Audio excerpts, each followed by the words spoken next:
Hey everyone, welcome to The Explainer. Today, we're diving straight into the actual fabric of society, taking a hard look at how a nation treats its most vulnerable people. And look, instead of getting bogged down in super high level treaties or dusty academic theories, we're keeping it real. We're grounding human rights in reality.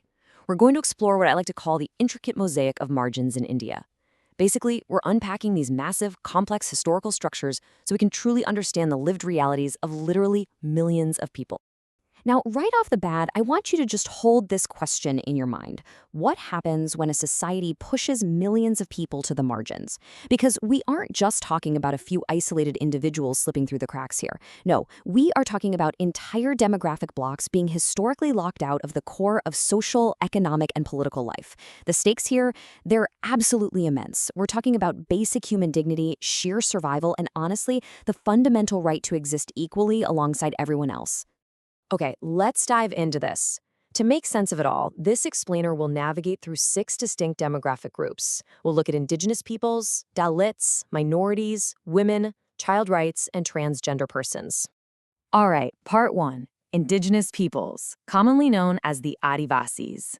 So the word Adivasi literally translates to original inhabitants. Historically, these communities have lived mostly in the hilly, heavily forested terrains of the country, kind of far removed from the bustling agricultural plains. And while they're officially recognized as scheduled tribes making up just 8.6% of the national population, let's put that into perspective. That 8.6% translates to over 104 million people. 104 million. That's more than the entire population of many countries spread across over 700 distinct tribes. But here's the crucial takeaway for us. Their biggest battle right now is fundamentally existential. They're facing severe land alienation, being forcefully displaced from massive industrial projects, and losing control over the very forest resources that have sustained their traditional ways of life for centuries. Moving on to part two of our mosaic, Dalits and their ongoing struggle for dignity. Now, to really grasp this, we have to look back at the traditional four-tier Hindu caste system. It's a hierarchy that historically completely excluded this group. The word Dalit itself comes from Sanskrit, meaning broken or oppressed. For a long time, they were labeled untouchables and forced into jobs that society deemed impure. But, and this is a powerful shift, today the community has completely reclaimed that term. Dalit is now a massive symbol of empowerment. It stands for their unified push for dignity, equality, and actual social justice. And, the demographic scale we're dealing with here is just staggering. Based on the 2011 census, Dalits make up 16.6% of India's population. Let's do the math. That is roughly 170 million people. Officially recognized under the Constitution as scheduled castes, they are quite literally one of the largest historically marginalized communities on the entire planet. Now, what's really interesting, well, actually horrifying about this, is how it grounds abstract discrimination into stark reality. It's so easy to just read about inequality in a textbook, right? But consider this. Despite constitutional laws completely banning untouchability, a 2012 study in the Madurai district of Tamil Nadu looked at 149 villages, and they found that a staggering 83% of them still practice what's called the two-tumbler system. Basically, Dalits and caste Hindus were literally served tea in separate cups at local shops. In some places, 91% of Dalits were even forced to stand while drinking their tea. So, marginalization, it isn't just a concept from the past. It's a daily physical indignity. So, because both groups face such intense marginalization, people often kind of lump their struggles together. Let's explicitly clear that up right now. The Dalit fight is primarily about social inclusion. They're battling against historical untouchability, forced physical segregation, and deeply ingrained systemic caste discrimination. On the flip side, Adivasis are fighting an existential battle for physical space. Their struggle is about protecting ancestral lands against displacement, fighting massive land loss, and defending their distinct cultural identities. So yes, both are pushed to the margins, but their paths to justice, they require totally different systemic solutions. All right, shifting gears to part three, minorities. We're looking at identity and equity here. So, religious and linguistic minorities face a fundamentally different set of systemic hurdles compared to historically excluded castes or indigenous tribes. These generally fall into three main buckets. First, the problem of identity, trying to maintain your distinct socio-cultural practices in a wider society. Second, the problem of security, that very real feeling of vulnerability when you're outnumbered, especially during times of strained communal relations. And third, the problem of equity. To give you a sense of this, impartial data from June 2016 listed over 67% of Muslims as non-workers, which highlights some really severe unemployment issues. On top of that, controversies surrounding things like religious conversion laws create this incredibly complex web of perceived inequity and alienation that these communities just have to navigate every single day. Moving to part 4, women. And we're looking way beyond just identical treatment. So the crucial point here is that we're pivoting from historical and cultural marginalization to margins based on intrinsic biological identity. And it brings up a vital question. Does equal rights actually mean identical treatment? Society has a long habit of using biological differences, things like pregnancy, childbirth, or menstruation, to justify treating women unequally, usually by assuming they should strictly be caregivers. But true equal rights require a gender-sensitive approach.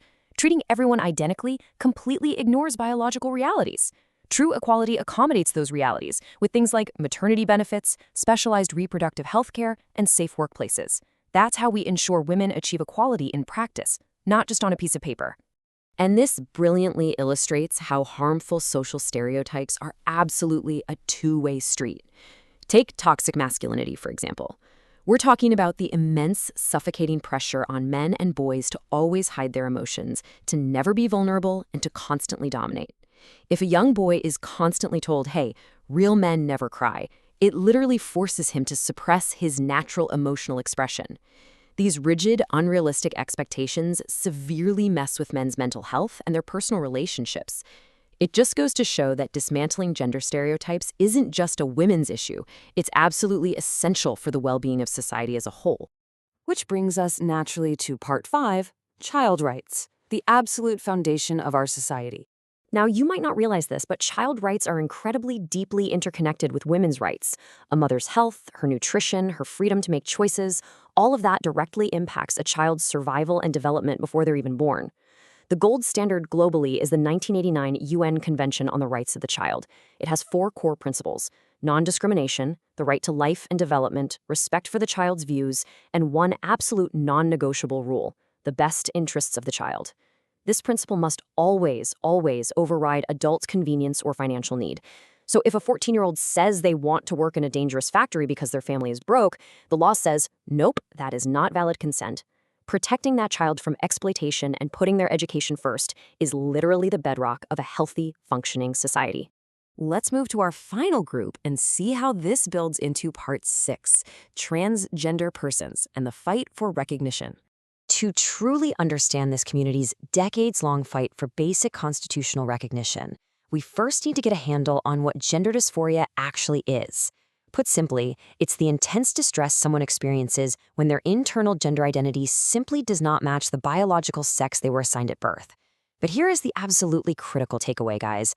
The major suffering here doesn't stem from the identity itself. Not at all.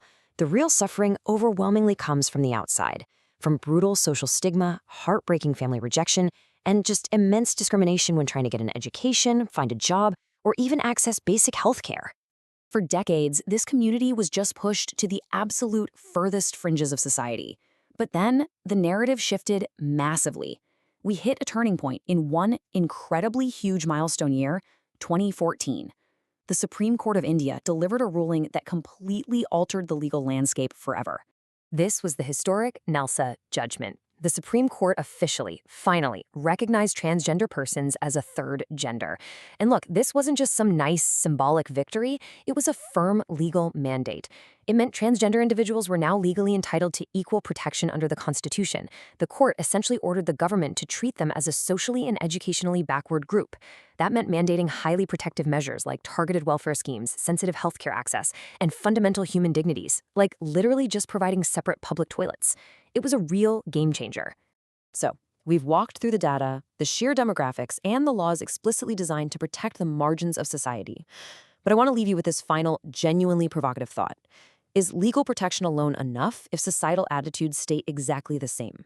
Think about it. The Constitution can abolish untouchability, it can demand equal wages, and it can officially declare a third gender. But a piece of paper cannot force a community to accept someone they view as an outcast. Laws alone can't instantly hit the delete button on centuries of deep-seated prejudice. True, lasting human rights require so much more than just constitutional ink. They require our collective empathy, a whole lot of self-awareness, and a fundamental shift in how we view the people right next to us. Thanks for joining me on this explainer, everyone, and please keep questioning the world around you.